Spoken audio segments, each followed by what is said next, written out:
اس سے پہلے سورہ بقرہ کی مختلف آیتوں کا خلاصہ پیش کیا گیا۔ ابھی اپنے سامنے جو آیت کریمہ ہے، اس آیت کریمہ میں اللہ تبارک و تعالیٰ نے یہودیوں کی ایک اور سازش سے صحابہ کرام کو اپنے محبوب کے ذریعے سے مطلع فرمایا۔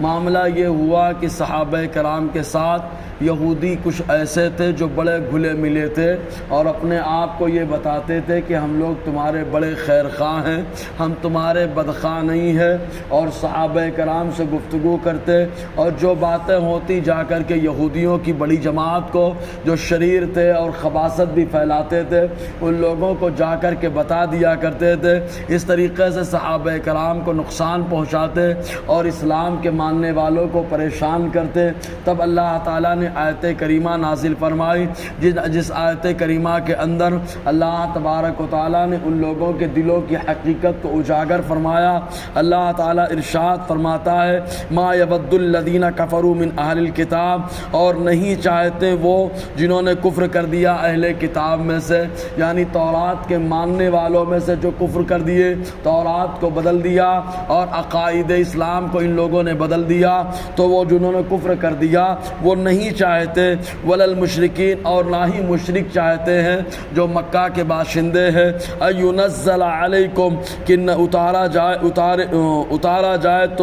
تمہارے اوپر من خیرن، کوئی خیر بھلائی، من ربکم، تمہارے رب کی طرف سے۔ یعنی ان کو یہ بالکل پسند نہیں ہے کہ اللہ تبارک و تعالیٰ ایمان والوں کے اوپر اور صحابہ کرام کی عظمت کو اجاگر کرتے ہوئے کوئی خیر کی بات نازل فرمائے۔ نہ یہ چاہتے ہیں یہودی اور نہ مشرک یہ چاہتے ہیں، حتیٰ کہ مشرکین مکہ نے تو یہاں تک کہنا شروع کر دیا کہ نبی حضور کو نہیں ہونا چاہیے تھا، معاذ اللہ تعالیٰ کے انتخاب پر ان لوگوں نے گفتگو شروع کر دی، اور اس کے بعد یہ کہا اگر نبی کوئی ہوتا تو طائف میں رہنے والا نعیم بن مسعود ثقفی ہوتا، کہ بڑا ہوشیار اور سمجھدار ہے اور اس کو حکمت کی باتیں بہت آتی ہیں، اگر نبی ہونا چاہیے تھا تو طائف کا نعیم بن مسعود ثقفی ہوتا۔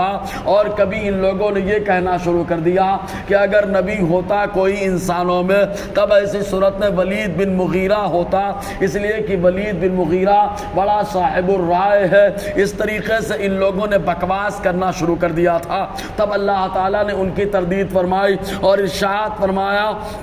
واللہ یختص برحمتہ من یشاء، اللہ تبارک و تعالیٰ اپنی رحمت کے ساتھ جسے چاہتا ہے اسے خاص فرماتا ہے۔ اس میں کسی کے مشورے یا کسی کے ارادے یا کسی کے تمنا کا کوئی دخل نہیں ہے۔ اللہ تبارک و تعالیٰ جسے پسند فرماتا ہے اسے اپنی رحمت کے ساتھ مختص فرماتا ہے۔ اور حضور صلی اللہ علیہ وسلم کے بارے میں اعلان نبوت سے پہلے تمام عرب کے لوگوں کا اتفاق کرنا کہ یہ صادق ہے اور یہ وعدے کے پکے ہیں، امانت دار، اس بات کی واضح دلیل ہے کہ حضور کے اعلان نبوت سے پہلے جن کے اوپر اتفاق تھا، خالی ایک ایسی سچائی کو حضور نے بتایا جو روز روشن سے بھی زیادہ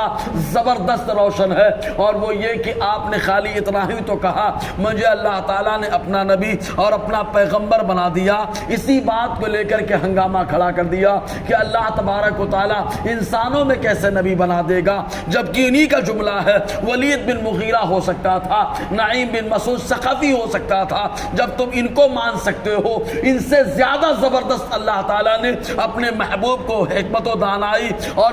پارسائی اور عفت سے نوازا۔ اللہ تبارک و تعالیٰ فرماتا ہے رب جسے چاہتا ہے اسے اپنی رحمت کے ساتھ خاص فرماتا ہے، واللہ ذو الفضل العظیم، اور اللہ تبارک و تعالیٰ بڑے فضل والا ہے۔ اب اللہ تعالیٰ نے اپنے فضل کا ذکر فرمایا کہ کبھی کبھی ایک حکم ایک وقت تک رہتا ہے اور پھر اس کے بعد ختم کر دیا جاتا ہے، حالات کے اعتبار سے گفتگو رہتی ہے۔ بہرکیف انشاءاللہ آگے گفتگو رہے گی۔ اللہ تعالی ہم سب کو فیضان قرآن، برکات قرآن سے مالا مال فرمائے۔